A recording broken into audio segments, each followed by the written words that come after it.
é um pouco da dificuldade, talvez, de consciência dos gestores, que foi um outro assunto que tu comentou anteriormente, de uma pessoa poder se levantar. Eu tô imaginando uma cena no escritório. Uma pessoa, tá? Sei lá, ela entendeu que ela precisa fazer aquela pausa ativa. E ela se levanta e ela começa a se espreguiçar, né? Dentro de uma cultura corporativa, isso passa uma imagem, estereótipo, e aí eu falo, grifo, estereótipo, de uma pessoa talvez descompromissada, talvez, tá ali se espreguiçando, tá de barbada, já bateu a meta, área comercial, não escuta esse tipo de coisa. E aí eu já tento imaginar a tua rotina, cara, do trabalho de consciência, que é 360, para tu conseguir aplicar isso aí dentro. E eu queria te ouvir um pouco sobre isso, antes até de entrar no motivo lá do porquê o intenso é mais importante. Os desafios de você entrar num ambiente já pré-determinado, já viciado, e tentar trazer uma nova visão. Existem estudos, tá? E por isso que é legal. Existem estudos que vê barreiras e facilidades, né, de implantação da cultura de interrupção do tempo sentado, que é um termo que se usa muito, né? Quais são as principais barreiras em todos os estudos? Apoio da autogestão, ambiente propício, é sempre as mesmas, e também tem um lado da sensibilização, do status de prontidão daquela pessoa.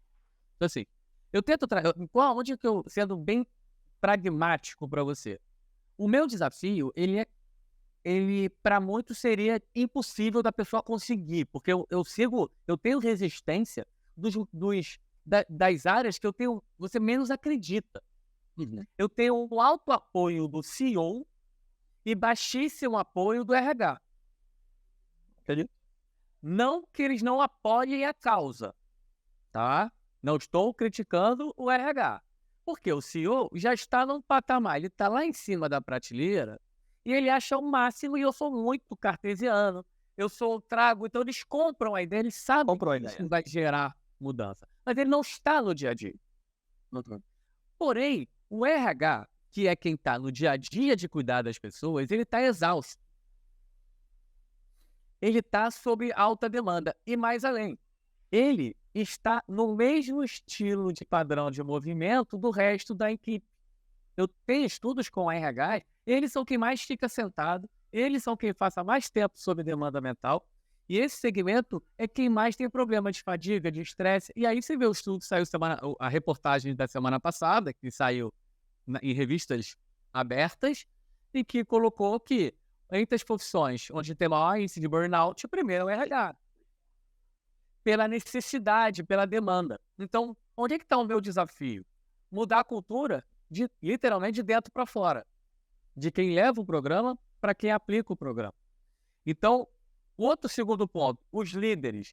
Os líderes estão na mesma situação, eles emendam uma reunião na outra, etc. Porém, olha que interessante, Márcio. Não sei se você experimenta isso. Eu trabalho em algumas empresas e eu percebo que, raramente, olha que curiosidade, eu posso estar pela minha experiência, raramente um líder, seja um líder médio, seja um líder alta gestão, fica parado na sua mesa. Ele está o tempo inteiro se deslocando para salas de reunião. Eu fico observando, é raro você ver, tem vezes que você não encontra ele na mesa dele.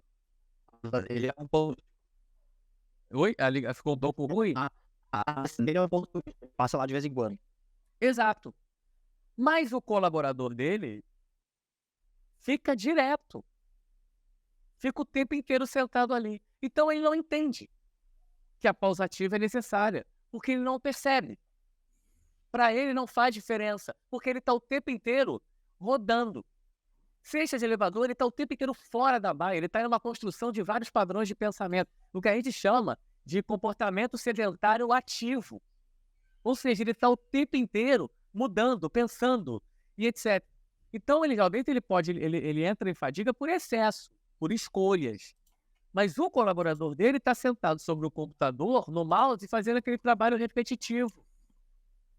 Então, entende? Então, o desafio é você chegar numa empresa e falar, onde não tem uma lei que rege, que obriga, e falar o seguinte, vem o CEO e fala, acredito, faz. Mas aí você vê que dentro do próprio corpo que vai fazer a máquina girar, você vê que é um padrão de comportamento que é difícil de se consolidar. Mas isso era a mesma coisa com o cigarro. Então, não é cultural, é o mundo contra, é um processo cultural. Então, o que eu tento fazer? Ou eu venho conseguindo?